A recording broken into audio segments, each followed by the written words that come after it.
చూస్తున్నారుగా దిత్వా తుఫానుకు సంబంధించి ప్రస్తుతం బలహీనపడి వాయుగుండంగా నుంచి తీవ్ర అల్పపీడనంగా మారుతున్న పరిణామక్రమం.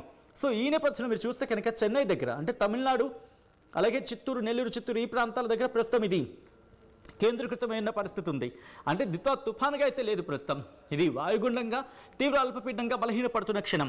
అయినప్పటికీ దీని ఇంపాక్ట్ మనకు కనిపిస్తోంది. సాధారణంగా మనం మాట్లాడుకుంటూ ఉంటాం, ఎప్పుడైనా ఒక తుఫాన్ వచ్చిన తర్వాత వెళ్ళిపోయింది అనుకుంటే పూర్తిగా వెళ్ళిపోయినట్టు కాదు, పూర్తిగా అది మెల్లిగా క్రమక్రమంగా బలహీనపడినప్పటికీ కూడా దాని ప్రభావం ఉంటుంది. అంటే అల్పపీడనం వాయుగుండం తుఫానుగా మారినప్పుడు ఎటువంటి పరిస్థితులు ఉంటాయో ఆ తుఫాను తీవ్ర వాయుగుండం నుంచి అల్పపీడనం ఇలా మారే క్రమంలో కూడా వర్షాలు ఉంటూ ఉంటాయి. సో ఈ నేపథ్యంలో విజువల్స్ మీరు చూస్తే కనుక ప్రస్తుతం ఇక్కడ కేంద్రీకృతమై ఉన్న పరిస్థితి. సో దీని ఇంపాక్ట్ ఇంకా నేరుగా మనం చూడాలనుకుంటే ఇదిగోండి ఇక్కడ మీరు గమనించవచ్చు చూస్తున్నారు కదా, ఇటు నెల్లూరు చిత్తూరు కడప కర్నూలు అనంతపురం అంతగా అయినప్పటికీ కూడా నెల్లూరు చిత్తూరు తిరుపతి ఈ ప్రాంతాల మీద మనకి కనిపిస్తోంది.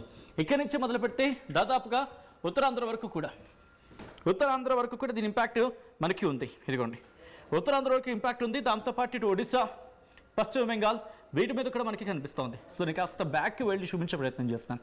మీరు చూస్తే కనుక ఆంధ్రప్రదేశ్ ఉత్తరాంధ్ర వరకు కూడా దీని ఇంపాక్ట్ ఉంది. దాంతోపాటు తెలంగాణకి కూడా మీరు గమనిస్తే తెలంగాణకు సంబంధించి కొన్ని ప్రాంతాల్లో ఈ ఖమ్మం భద్రాద్రి కొత్తగూడెం ఈ ప్రాంతాల మీద కాస్త ఇంపాక్ట్ మనకి ఉంది. సో ఇక్కడ నుంచి ఒకసారి భారత వాతావరణ శాఖ ఎటువంటి రిపోర్ట్ని ఇచ్చింది, ఆ రిపోర్ట్లో ఏం చెబుతుంది అనేది ఒకసారి చూసే ప్రయత్నం చేద్దాం. ఇదిగోండి ఇది భారత వాతావరణ శాఖ ఇచ్చిన రిపోర్ట్. ఆ రిపోర్ట్ని మీరు గమనిస్తే కనుక కాస్త జూమ్ అవుట్. ఓకే,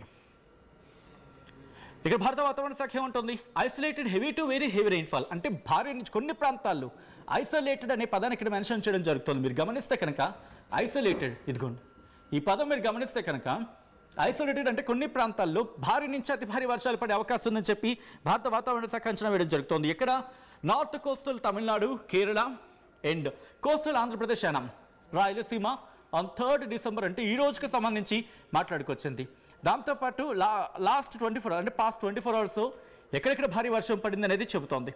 సో ఇక్కడ నుంచి ఫోర్కాస్ట్ గురించి మాట్లాడుకుంటే ఇదిగోండి weather system forecast and warning గురించి మాట్లాడుకునే క్రమంలో yesterday depression over southwest Bay of Bengal and the adjoining areas of west central Bay of Bengal and north Tamil Nadu, Puducherry and south Andhra Pradesh coasts weakened into a well marked low pressure అంటే అల్పపీడనంగా మారింది అనేది భారత వాతావరణ శాఖ చెబుతోంది.